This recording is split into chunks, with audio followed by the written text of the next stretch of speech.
Will the Philippines lose its BPO industry? That is the million-dollar question. We've heard about AI taking jobs for about a decade, and we have yet to see that come to fruition completely, to lose a whole industry with 1.8 million employees. I think that's a little bit of an ambitious thought. I think AI has been around for a long time and is under-delivered, and while they are starting to polish it a bit, and it is going to take some jobs and perhaps shrink the industry,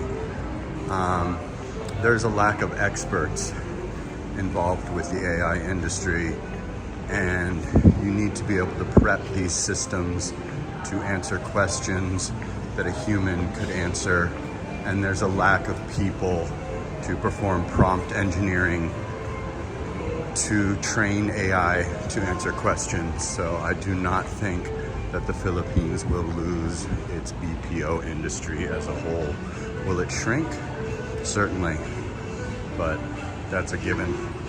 And I think there's just no replacing the human interaction at this point. Can they shrink it and get rid of some entry-level people? Certainly, but people want to talk to people. When I lived in America, and I would call in to complain about my credit card bill or book something or whatever, and I was speaking with someone in the Philippines, I appreciated speaking to a human being and probably wouldn't have been able or wouldn't have been willing to interact with a robot, like when they put you through those pre-recorded prompts and trying to get you to kind of interact with only a robot. So I think that's an ambitious thought, that it will lose its industry. I don't think there's a snowball's chance in hell of that happening. I have inside knowledge of this, as my partner is a operations manager, and I just know a lot of people that work in this industry, and I think that makes good for clicks and all that good stuff, but I think that's a negative Ghost Rider. I think that 100%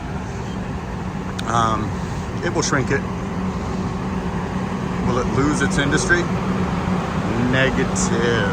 No way in hell. We're out of BGC. We're here at the Green Belt. Just had some nice food at Mango Tree. But yeah, I mean, I just don't think there's enough experts in that field, and I just don't think that you can replace the human interaction. So I'm definitely surprised that that's, the headline, that, we'll lose the whole industry and 2 million people will lose their jobs. I just don't see it happening. And I'm happy for that, as that's one of the only ways for people to make a decent living in the Philippines is the call center job. And a call center job, in Cebu, I know agents that make 20K with bonuses. In Manila, generally about 25, 26 to start. They pay a bit better. And then you can move up, into like fraud department. And if you can really get to the top of the food chain, you can make 6 figures a month, which is a tremendous salary here, more than some doctors and lawyers make. So that is the coveted job, even though you need to stay up all night and work what we call the graveyard shift in America. It is definitely a sought after job, and it beats working a regular job, for minimum daily rate $570 in Manila, $430 in Boracay. I think the lowest is $356 in, I forget where that is, and the highest is Manila, which is $570, unless it's gone up since I last checked. So just wanted to bring that to you and say, rest assured, it will not lose that industry. However, the best thing to do is try to move out of the entry-level area and move into some type of specialty field or work your way up. It can be done if you have good English and you're a team player, you really, really, shine, and then you can get into a specialty department or possibly all the way into management, operations manager, etc. And that will definitely damn near put you at a Western salary. Or if you're making, say, 120 a month, 100 a month, that's, a tremendous salary for a Filipina or a Filipino. while that's, you know, $1,700 is 100,000 or something right now, and that's not that much to a Westerner. You can certainly live a good life or live like a foreigner on 1,700 if you keep your rent at about 20K, which is very, very doable outside of BGC. And BGC, it looks like we're down to like 25 in like the Avita City Flex and Avita Turf and different areas that are not the most premium buildings in BGC. So definitely fear not, it won't be replaced. Unfortunately, there's just a lack of experts, and people will never, ever, ever accept just dealing with robots only. So while that title sounds great, I just don't see it. Call me crazy, disagree with me in the comments, but I have inside knowledge of this industry, and I think they've been talking about this happening since 2015, 2014. Certainly last 8 to 10 years, it's been a big topic, and it has yet to come to fruition. And there's nothing more frustrating than my credit card company or whatever trying to get me to talk to a robot all day and night. So I just don't think I would accept it, and I don't think most of the other people would. And I think it'll certainly shrink the industry, but I wouldn't get too concerned at this particular moment. And again, always good to try to work your way up at any job and not just be an entry-level agent, because I think that would be the first to go, in my personal opinion. So walking around Makati, Greenbelts, wanted to give you guys something a little different this time rather than just walk around BGC like I have been since I moved back there less than a month ago. And I know people appreciate seeing other areas of Manila and always tell me to get out of BGC, even though I've only been back in BGC for like 3 weeks. So here you go, you're welcome.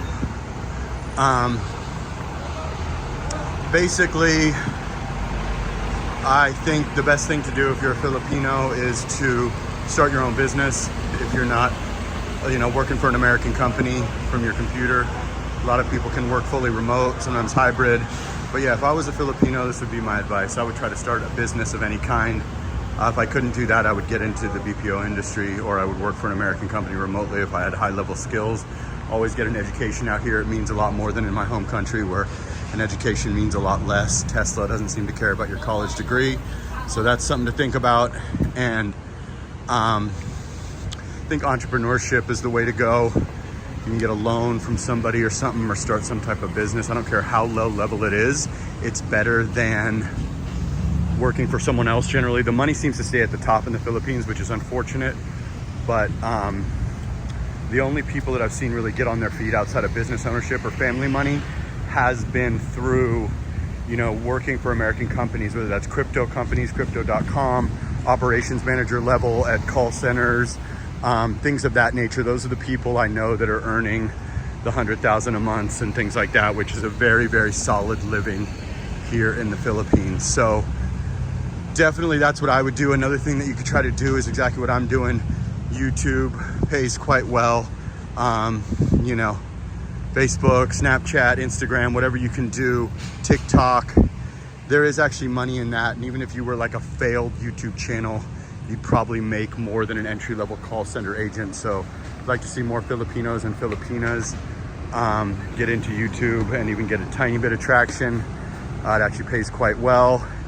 Or TikTok, or if you have a big following on Instagram, you can certainly monetize that.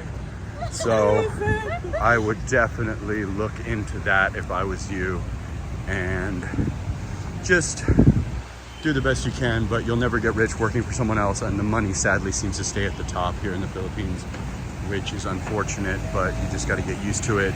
So always try to work for an American company, work for a company remotely, or start any type of low-level business and then scale said business is what I would do. That's just my advice. I know nobody asked, but hey, this is what I would do. Also, social media, YouTube, TikTok, Facebook pays now, TikTok's monetized, etc., etc., etc. I go live every day, almost around 9 a.m. I do consultations, jasperinthephilippines@gmail.com, and sana all. crazy.